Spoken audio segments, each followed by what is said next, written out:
yada yada, pleasantries. Cool. Announcements. I understand that some of you guys were maybe struggling with Google Colab. It's because the compute they give you sucks ass. So Kaggle has way better compute, and you can easily. This is the layout for Kaggle. Kaggle's like way better when it comes to GPU. They're a lot more generous with their compute power. So all you have to do is just make an account, load. You don't have to load your own data set. All you need to do is just create a notebook, same as Google Colab. Once you create it, it'll look something like this, and then it'll look like this. You just upload your file, the Jupyter notebook, into here. You would do import. So from here, you would just download on Google Colab. Where is it? Yeah, you would download as a notebook, and then go to Kaggle, import it, and then you should have the code. In the data sets, this is where you're going to be inputting the data that we're going to be using, which is the MRIs.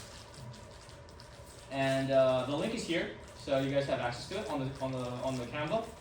And finally, using. If you guys choose none, it's going to be CPU. Obviously, GPU is going to be the good stuff. And this is completely free for, I think, 30 hours per week, which is more than enough for what we need. And for any like college student, to be honest. So this is a great option if Google Colab is being really annoying. Oh, hi, Mitsuki. Can I borrow your water bottle?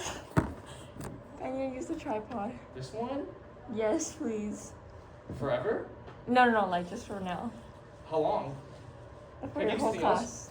Or do you have something I can prop her phone on? I have like this stuff. Sorry for interrupting. Is it heavy? I have a notebook. Sorry, guys. Okay, so let's move on. I know. It's because I'm broken.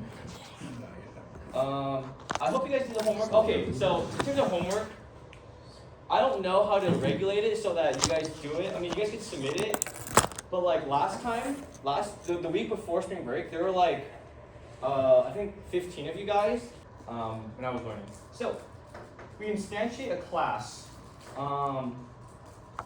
Unfortunately, I couldn't go over coding classes with you guys because it's the spring break. I had to cut it off, but we essentially create a Python class. This stuff is like, you can just copy, it doesn't matter. In the init, which is the first layer, all we're doing is we're building our factory. Also, this code is available on Notion, under Google Colab Code, under neural networks. Neural network example. So, same thing. You guys have access to it. You guys can copy and paste. I think I'll just. I think I'll do that. Okay. So in the init layer, all we're doing is setting up our factory. I don't know if you guys can tell, but this linear thing stands for a linear transformation. It also means these circles in neural networks. So we have 1 as our input and then 2 as our output. So it'll literally look like this diagram right here, where we have 1 input and then 2 outputs. So let's just draw that here. There are no numbers in it so far. However, we are going to add numbers afterwards. And then in the second layer, we have an input of 2, which is going to be this right here, with an output of 1. So in the init, this is all we're doing. All we're doing is setting it up and creating this structure. We do not have any numbers in it yet. I will talk about what these numbers mean, but this is all we're doing so far. And then we have something called a value function and a sigmoid function on the bottom, which I'll be going over the math soon as well. So this is the general purpose of the init class, or the init method within a class. Here, all we're doing is building our factory. We still need to push data through this factory so that we can output something. the thing we want output is a tensor, essentially. And we'll talk about that afterwards. So this forward function is going to be used to define the flow of our data. So we set up our factory. Now we need to push data through it. Okay. I'm going to give a very basic example. In real life, we use tensors / matrices. We almost never use scalars or regular numbers. But for this example, I'll use numbers.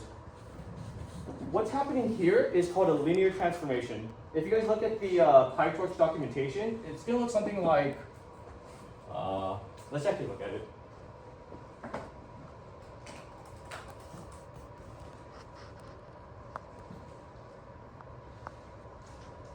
It's going to look like this.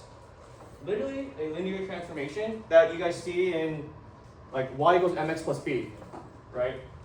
So that's all we're doing. We're doing y equals mx plus b, where x is going to be our input data.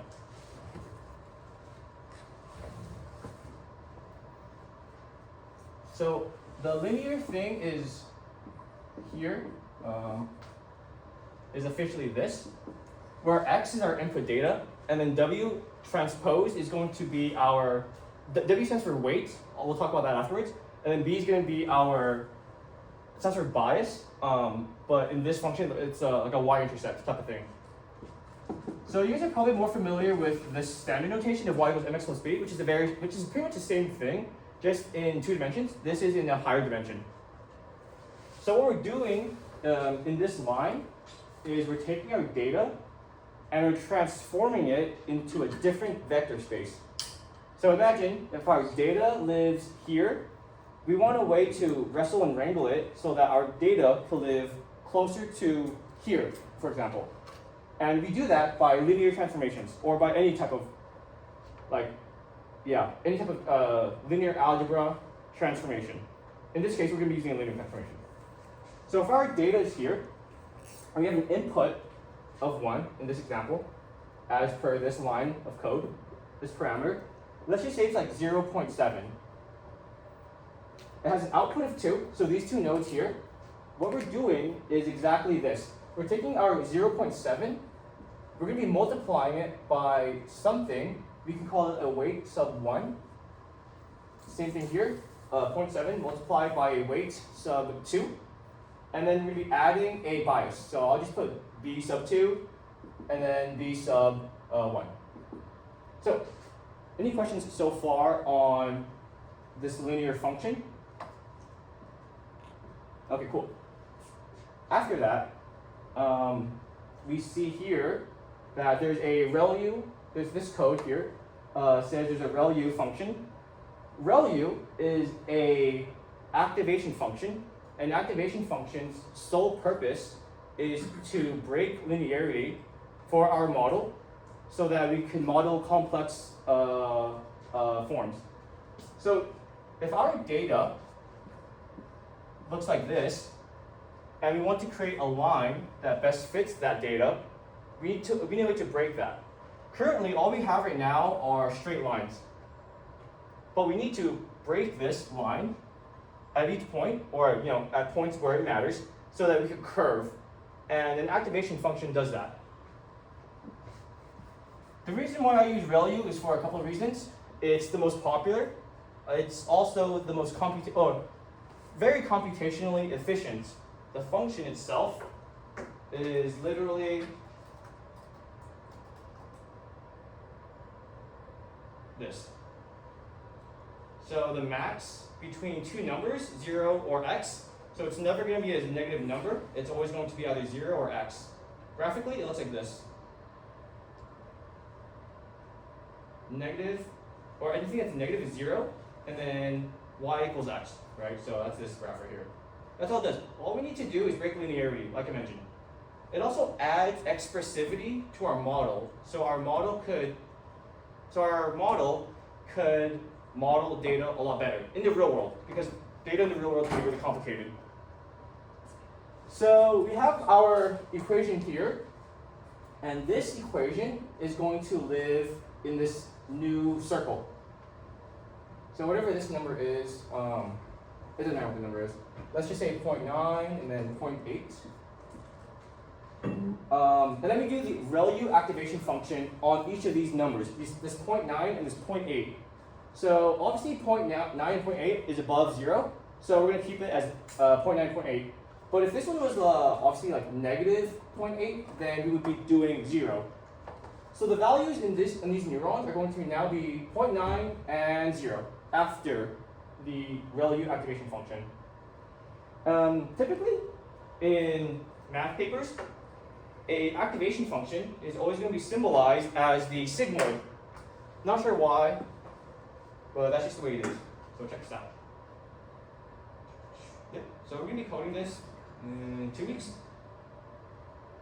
I don't know why it's always like this, but it's always going to be this symbol.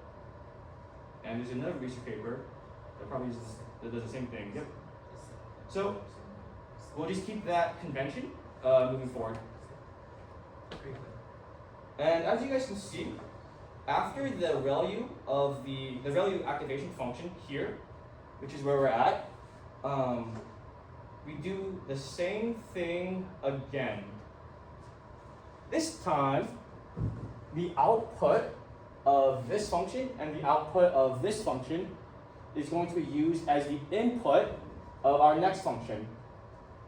So because there are two pathways to here, we are going to be aggregating both of these to combine it into this.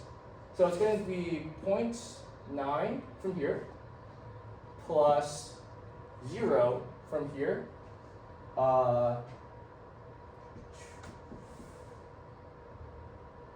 believe this is here, and then we're going to multiply that by another weight. We can call it weight sub 3 plus a bias sub 3. And this is going to give us a single number. What we have to have is a single number. And so yeah. It's only transposed in the first one? Yeah. No, I'm sorry. All of these are transposed. All of these weights are weight transposed. I'm just labeling them as W sub 3, 1, and 2, ignoring the transpose. But it is there. Okay. It is there for all linear lines here. Okay. So what we're doing here, to recap, is we have our input data that lives in this space, and we want to move it to this space while adding enough expressivity that we can model our data pretty accurately. And we're doing that by transforming it into a linear function here, multiplying by a weight sub 1 and a b sub 1. And then finally, if more often than not, we need to aggregate these neurons, what we just call neurons, into a single scalar. If we want to have one neuron here. If we want two neurons, for example, it will look like this, where the input of this neuron is going to be these two, and the input neuron of this one is going to be these two as well. For the purposes of just simplification in this code, I put it in this fashion. But if we wanted to do this, for example, where we have these two hidden layers, or these two layers here, and then we have our input and our output layer, the code would look something like this.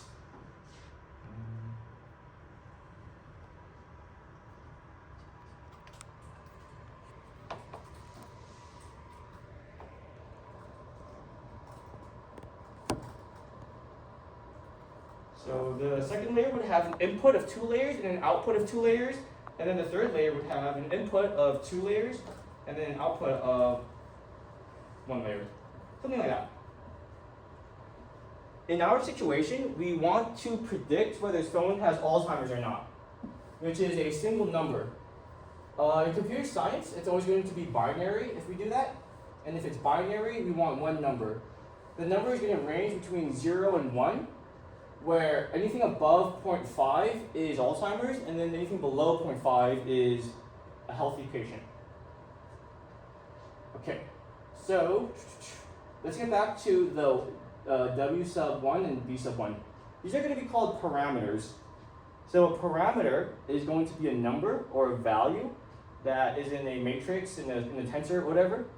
And this number is going to change through calculus, basically. So this is all linear algebra. And like I mentioned, we have our data and we want to move it. The way we move it is linear algebra.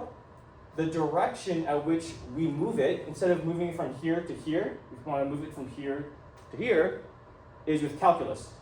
More specifically, chain rule and partial derivatives. So we have a bunch of parameters, like I mentioned. We have weights of 1, weights of 2, weights of 3, b sub 1, b sub 2, b sub 3. In this basic example, we have 6 parameters, and we want to change the direction of them, right? So we need a way for our model to tell us which direction we want to go to. Because right now we don't know. We're just shooting in the dark. Computer science-wise, that's actually what we're doing. When we run our model through an initial forecast, which is what I did in this very basic generic example, our data is moving in this direction, literally in a forecast. And the numbers that we have here are going to be like initially random. This is by design. We want to add some initial randomness and without any patterns. So, like I mentioned, we need a way to calculate which direction we need to go to, right? Okay. Imagine if we have our very basic 2D model and we have data that lives here. And we have a model's prediction, let's just say, I don't know, it's 0.6 or whatever. And the person does have Alzheimer's, so it's 1. We need a way to measure this difference and get our 0.6 even closer to 1, as much as possible, right? Or let's not say 0.6, let's say like 0.51. I don't know, something closer to like 0.5. So clearly, our model has a lot to learn to get closer to 1. So we need to move our data into that direction. So our model predicted 0.51. Let's just say graphically, in this basic example, it actually looks like this. And our y hat is going to be this line. Our y is going to be this data. We can actually calculate how off our model is by measuring the difference between our y and our y hat. So the physical distance in a high dimension space between these two values. This distance is always going to be called our loss, or it's also called a residual. So we want this line to be closer and closer to these stars, to this data, right? But we also don't want to overshoot, right?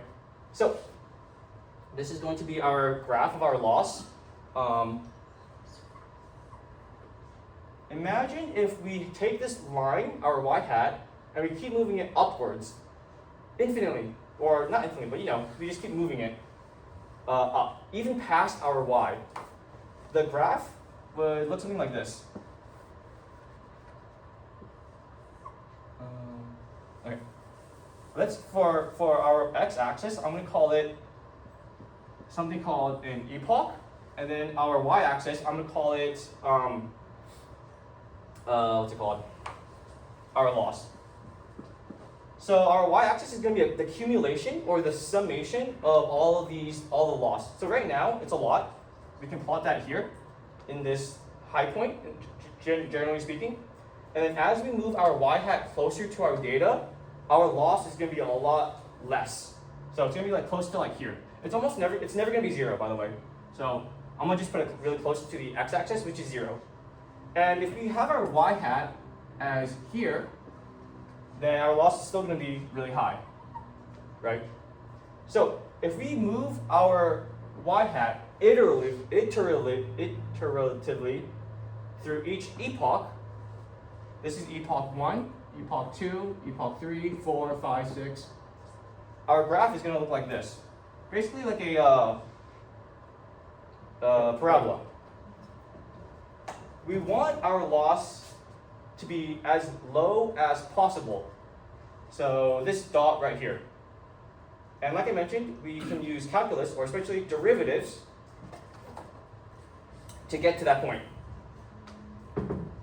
So we have our slope, which is here. Or if we were to graph our slope, from calculus, it would look something like, like that. Until we get to a point where we have our very minimal loss, our slope is going to be 0.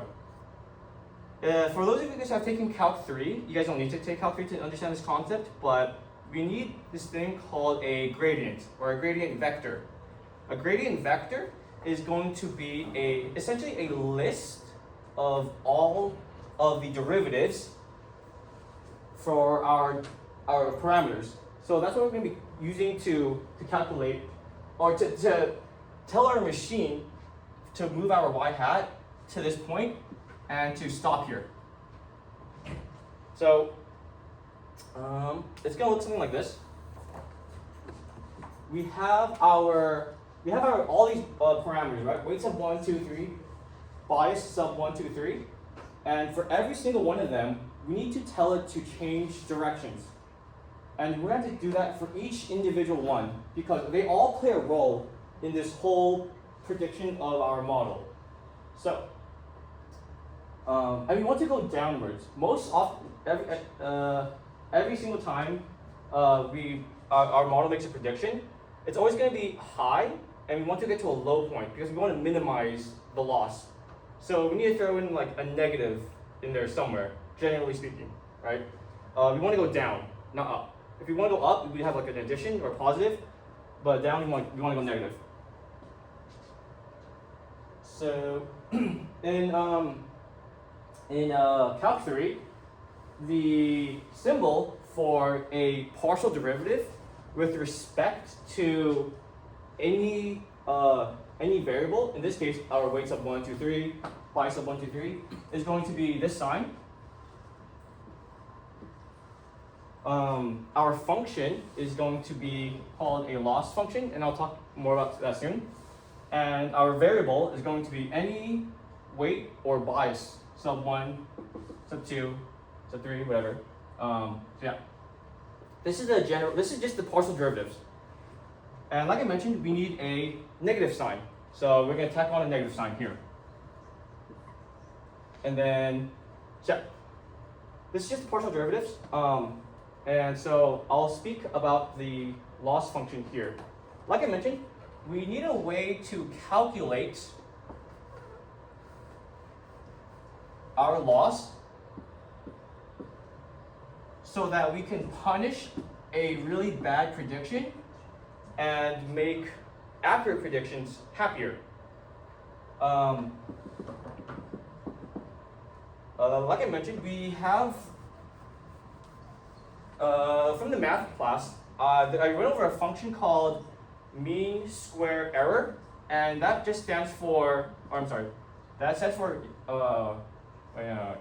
it's this mathematically.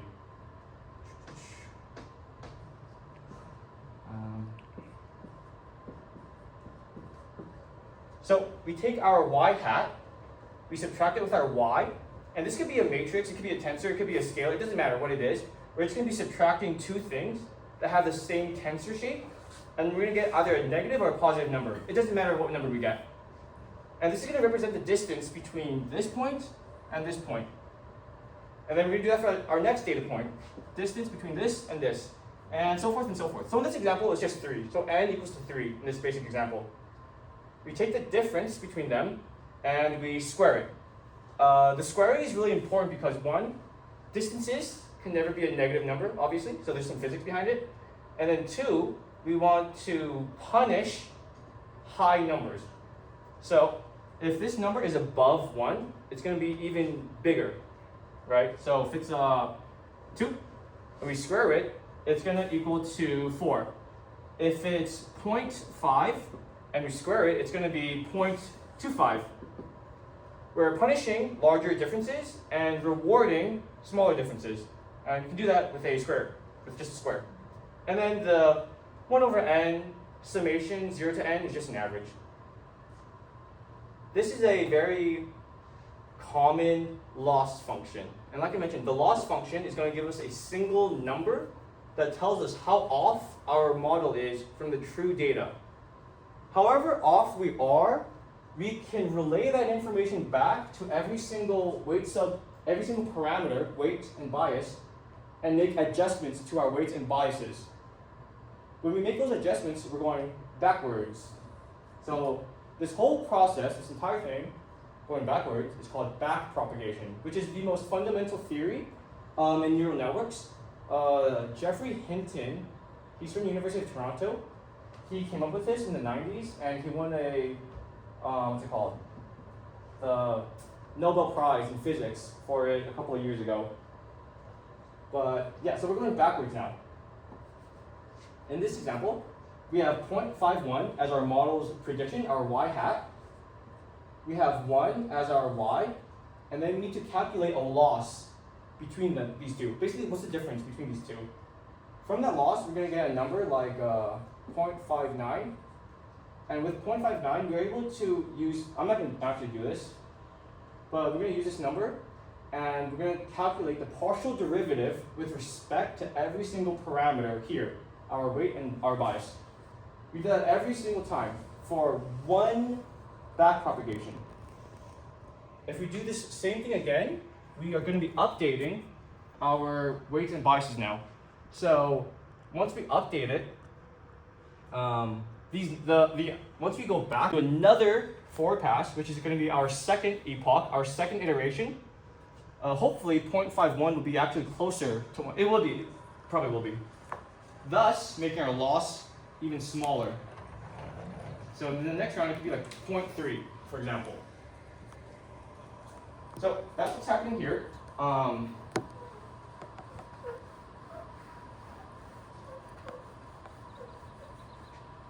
Going back to backpropagation, this whole idea is called gradient descent, and it's one of the ideas behind backpropagation.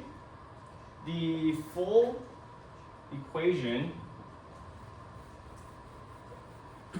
the most basic equation to update our parameters through every epoch is going to be, I think, the new weight. So weight sub t plus 1 equals the old weight, weight sub t, minus a variable called an alpha. Oh yeah, sorry, my bad. So this is called a gradient. And if we have a bunch of these in a vector, we have a gradient vector. Any questions so far? So the gradient is just for the specific weight, not all of them, just one of them. In this particular example, that's just for one, for the different one. But in PyTorch's backend, it's always going to be a vector, just to make calculations a lot faster. Yeah. So the full equation for something like this, in this very generic example, let's say we have our input. We have our input times a weight sub 1 plus a b sub 1 equals to, and let's just call this like g of x. Our g of x is going to then go into a ReLU function. So let's call this h sub x equals to the ReLU activation function of g of x, which is this. Here. And then here is this is going to be over here. So we have our h of x, and we have to do this again.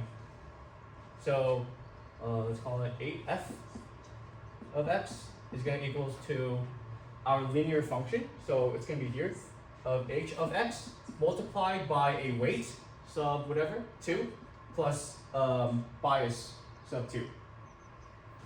So this is where the chain rule comes in. So there are so many different touch points, and there's like the output of a function is going to be just the input of another one, and it just keeps snowballing. So the more layers you have, the more computation, obviously. And so that's why we need to introduce the idea of the chain rule. Because everything is going to be like an input of something else, as an output of something else. So huge, this is yeah. And then once we get to here, then we calculate the loss, like I mentioned, with the loss function that I mentioned to you guys, to calculate how off we are from our model's prediction to our actual model. If our number, and so this is almost always the case, if our number here is like a 7, but we want the number between a 1, we need a way to squish 7 between a number between 0 and 1, while still maintaining the integrity of the data, right? Without losing any information that this 7 isn't indicative of. So the most popular way to do that is with a sigmoid function. I believe I went over that in the math section. But at the very end, because we want a number between 0 and 1, we include a sigmoid function, which is going to look like this. Like I mentioned, it squishes numbers between 0 and 1. So the y-axis is between 0 and 1. This is what it looks like, I guess. This is a really important function because, like I mentioned, we want to squish numbers. This is one way to do so. There's a lot of other ways to do so, but in terms of binary classification, which is what we're doing, this is the way to do it.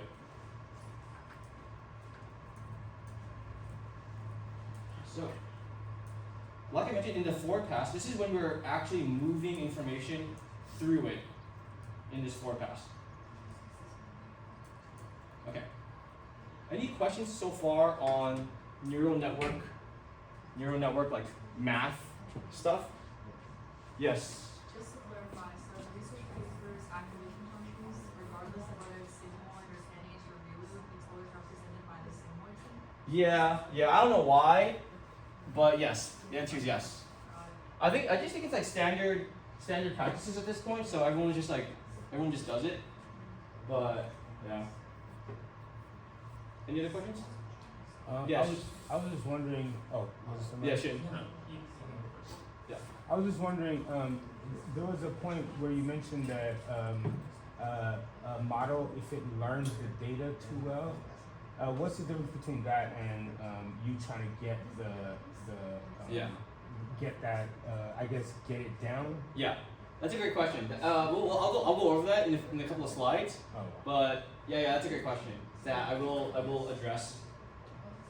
So what I have. Was Shin had a Oh question? yeah, yeah, sure.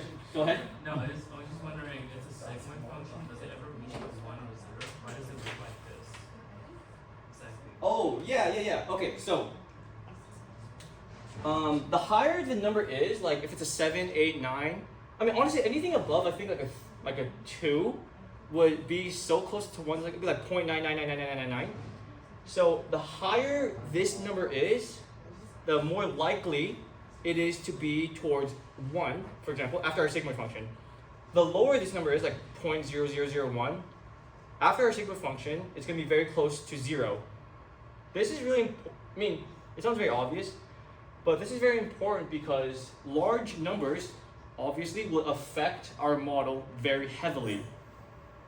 I know that sounds like very obvious, but if we don't have a way to standardize or normalize our data, when we run our data through a machine learning model, then higher numbers are going to be influenced so heavily, larger numbers are going to influence our model so heavily, or features with high numbers or low numbers are going to just influence our misinfluence, I guess, our model. So we really want a way to dampen or control our numbers, like into like 0.7, by normalizing and standardizing our data, which is what I mentioned, which is what I've been talking about for the past couple of weeks. Because of that reason, because like 7 is obviously going to be very close to 1, so we need a way to like constrict or to reverse influence our data, you could say. Yeah. And we do that by normalization or standardization. Any other questions? Okay, so after we have our model, which is just going to be a class, we need a way to actually train our model, right? So the next code that I'm gonna show you guys is like very generic, very typical code. Like you could find it, like there's like a link to a GitHub repo that uses pretty much the same thing. Here is code to set our device. Currently, we have no devices turned on for Google Colab, but you can obviously change that to CPU or GPU, and this is the code to change it. Here we have code to initialize our class. Model equals literally the class that we have, and that's this here. Then we need to initialize some other stuff. So we have our loss function, which is here, and we have our optimization function here. Loss function is what I mentioned to you guys earlier. There are a bunch of loss functions for different types of purposes. So I won't go over all of them. One of the ones I showed you that because it's very intuitive and geometrically it's very understandable. But there are a lot of other loss functions out there. So I'm on PyTorch's documentation, and I just want to show you guys the amount of loss functions that they have. They each have their own purpose. Okay, this is a lot more than I thought, but yeah. And then we have what's called an optimization function. An optimization function is a way to turn this basic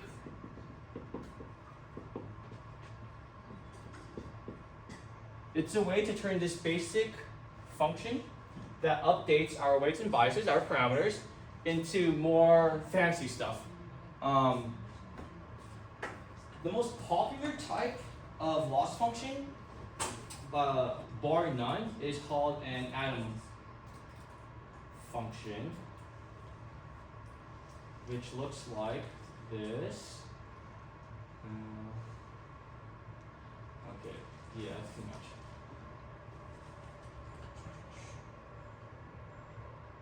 So this is what I have written up. This is the most basic optimization. This is momentum.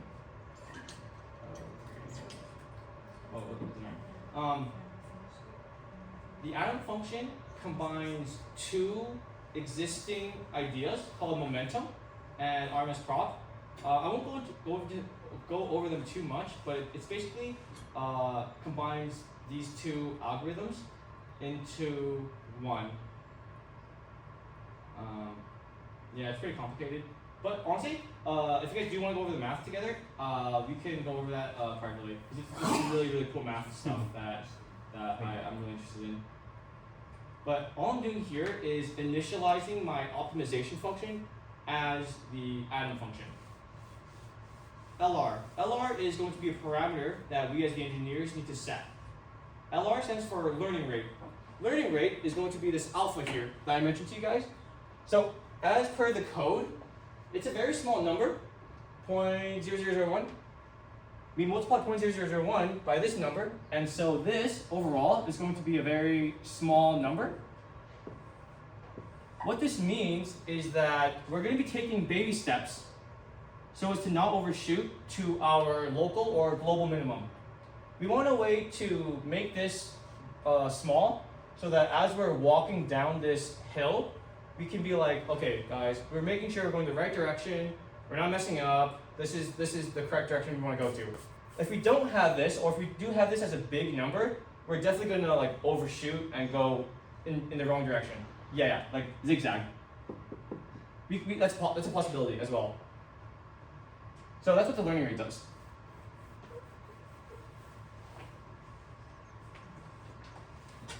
So we have initialized our stuff. Model, device, whether it's GPU or CPU, loss function, and optimization function.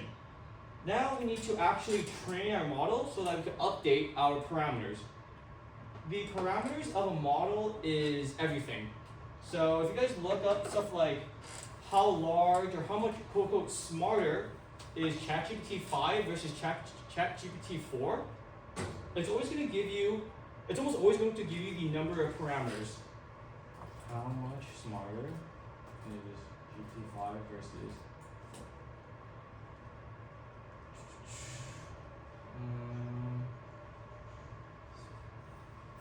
Let's do.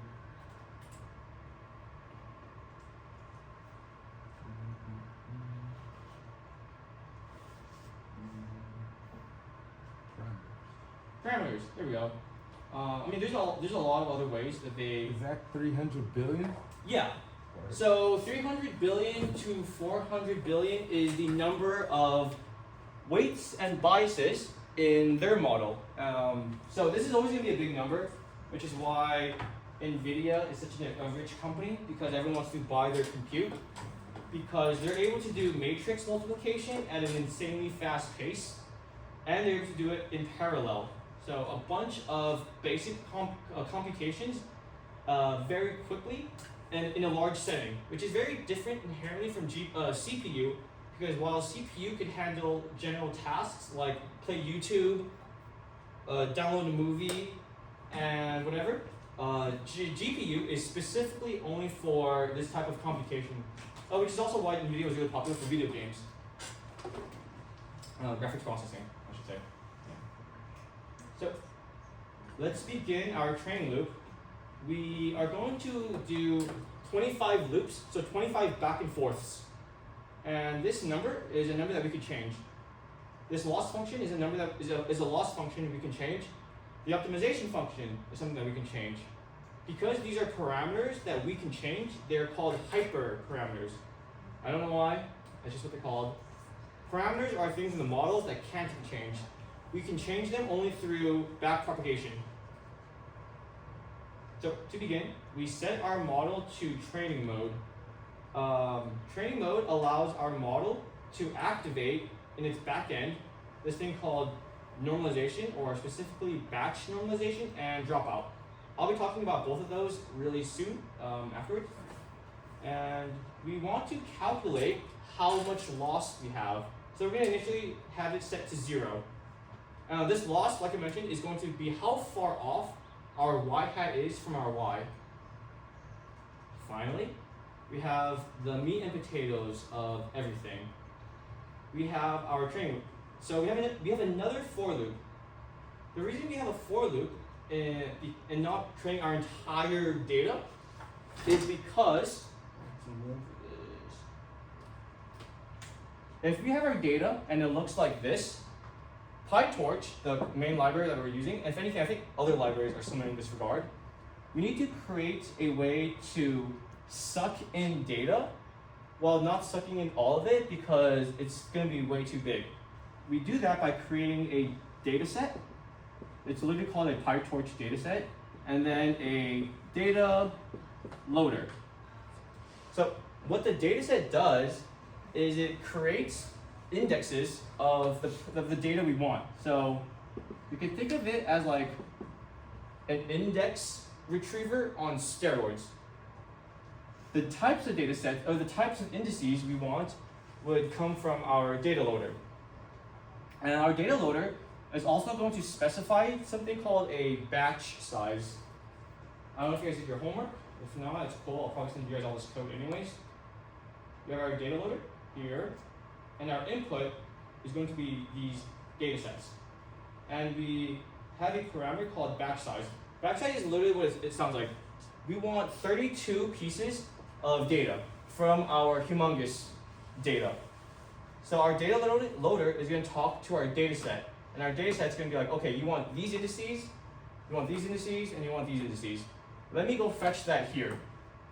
Once we fetch it here, I'll give it to you, my data loader. So that's what we're doing here. And like I mentioned, we need to batch because it's an efficient way to train our model so that our model doesn't get like boggled down by our entire data set. So when we're looping through our train loader or our training set loader, we're looping through all the chunks of our data where each of these have 32 data points or 32 images, 32 MRIs, 32 patients, 32 whatever. If we have like, I don't know, 1,000 patients and we want to split 900 into test training, 50 into validation, and 50 into testing, of the 90, we're gonna get 32 at a time. 32, 32, 32, blah, blah, blah, blah. And then we're gonna train it in this fashion, 32 at a time, instead of the 900. So that's what we're doing here. That's when you loop through it. Now, here is, and like, I don't know, I feel like I stress the math out too much, but it's important, I think, because when your model underperforms, which it almost always will, if you guys are training like real life data, like you guys are doing like real research projects, this is all the math that I just that I just mentioned to you in like 5 lines of code. So we set our optimization function to 0 grad. We'll go back to this in a bit. We have our model input data. So here we are going to be calling our image data from our train loader. We're putting that into our model, and we're getting any kind of output, our y hat, you could say. This is our y hat. Our loss is going to equal to our criterion. If you guys remember, our criterion is our loss function.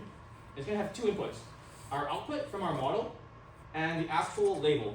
So this is, you can also think of this as a y, and this is our y hat. You can think of it the same way. This is going to give us a number, and with this number, we need to, like I mentioned, do back propagation with the optimization function.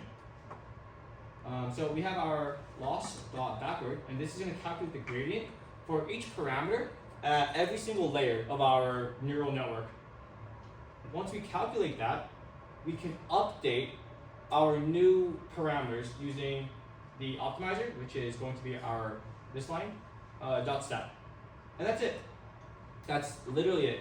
All of the things I just spoke to you guys about happened in these 2 lines. But like I mentioned, I don't know. I think it's important because it gives you a better understanding of what's really happening. Instead of being like, okay, neural networks is this some kind of like black box. This is what's happening behind the scenes. So it's not too black boxy. I think once you understand it, in my opinion. What type of model is this? This is just a basic neural network. So the model is going to be this one, and it's going to be our 2-layer neural network. So literally just this one right here, actually. Our single input and our 2 neurons here, and then our output layer. And what is the category? Just neural network? That's a great question. All research papers call it a multi-layer perceptron. So let me see if this paper calls it that. Yeah, this is it. This is it. Multi-level. Shared MLP. MLP stands for multi-layer perceptron. Neural network is a umbrella term that defines all AI models. Convolutional neural networks, graph neural networks, recurrent neural networks. So neural networks is just an umbrella term, but when you talk about like implementing it or in a research paper, it's called a MLP. Yeah. So, oh yeah, we're gonna be doing this next week. This thing here.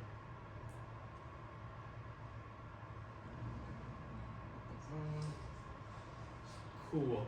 Are there any questions on basically anything I just spoke about? Yes, Tommy? I was wondering if you could clarify optimization and Sure. its use for machine learning models. Sure. Yeah, that's the most important part. So definitely we'll take time on that. I do want to go back to this line before I forget. 0 grad optimizers at 0 grad kind of is pretty much what it sounds like. If we don't include this line, every time we update our weight, erasing it, but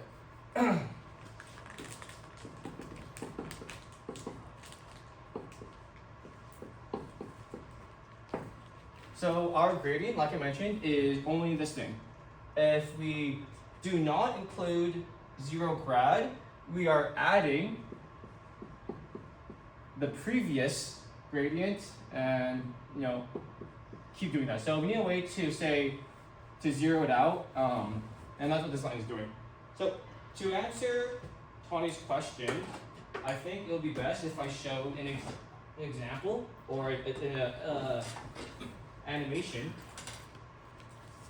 and then I will talk about the math. So here we have 3 inputs. We have 1 hidden layer, which is 4, and then we have 2 output layers, which is going to be maybe different classes. Maybe this is a prediction of frogs, and this is a prediction of cats. I don't know.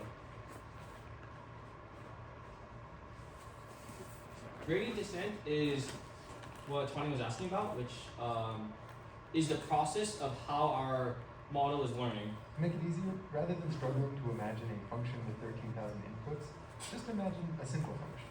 It has 1 number as an input and 1 number as an output. How do you find an input that minimizes the value of this function? Calculus students will know that you can sometimes figure out that minimum explicitly, but that's not always. I got you. Oh, she. let me go back. Struggling to imagine. Yeah. Let's do all of them off. Yeah, thank you. Just imagine a simple function. It has 1 number as an input and 1 number as an output. How do you find an input that minimizes the value of this function?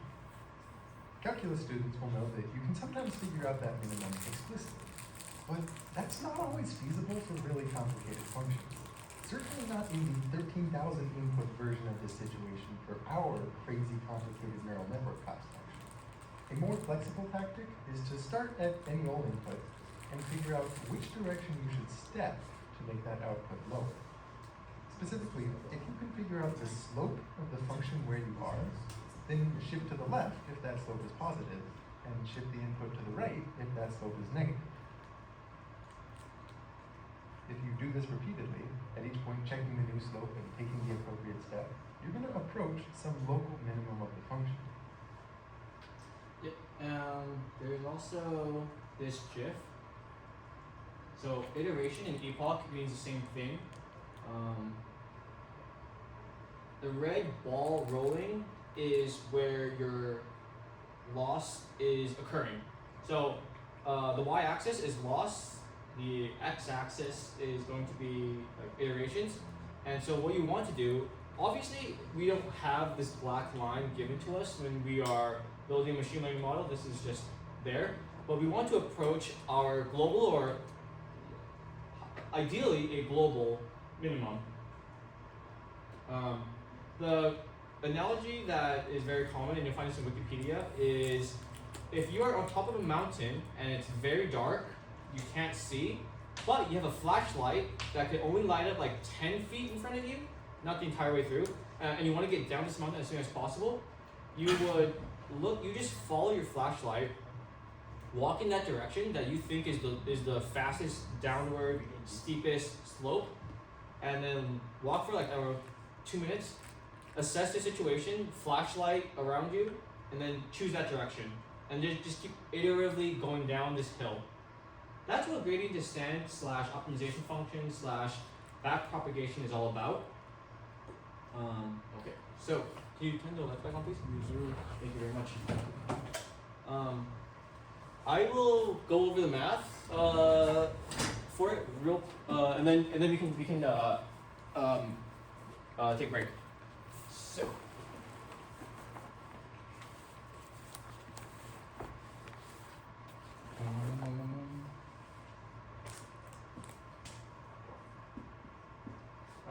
So imagine if we have just our input, and we want to run it through a neural network. We're going to take 0.7, multiply it by a weight, let's call weight sub 1, plus b sub 1. And then our weight sub 1 could be like, 0.32, 0.3. Our b sub 1 could be 0.2. It doesn't matter what it is. And then we do some stuff with that, and we get like 0.9, for example. And then we run it through our activation function. So sigmoid of that and then I don't know, this number could be 0.2. So already we have the input, the output of this function is used as the input of this function. So chain rule, right? Automatically. That's the same thing that we should have. We have 0.2, and we want to do the exact same thing to this neuron. So 0.2 multiplied by a weight sub n, I guess, plus a b sub n. Doesn't matter what it is. And then we do some stuff, and we get 1.4. For example, this is not a number between 0 and 1, so we need to squish it between 0 and 1. So sigmoid of 1.4. And we get 0.6. And that's going to be our y hat, our prediction. We use a loss function, and we subtract, and we find the difference between 0.6 and 1. We do our loss function, blah blah blah, and we get a single number. We get 0.74. So now, how do we update our weights and biases based off of this 0.74? This is going to be where partial derivative chain rule comes into play, where we're going to be taking the partial derivative of weight sub 1 with respect to this. And we do that, I'm not going to do that because I don't know how to do it, honestly. But we do that, and then we update iteratively our weight sub 1 and all our parameters. We do that with every single parameter. The general function to do this is, of course, the partial derivative of our weight with respect to the function of respect to the loss function multiplied by an alpha minus the old weight, so weight sub t equals weight t plus 1. And this is going to produce our new weight, which will replace this old one. Yeah. Does that make sense? Okay. Cool. Let's take a 5-minute break. This was a lot, and then we'll get back to it afterwards.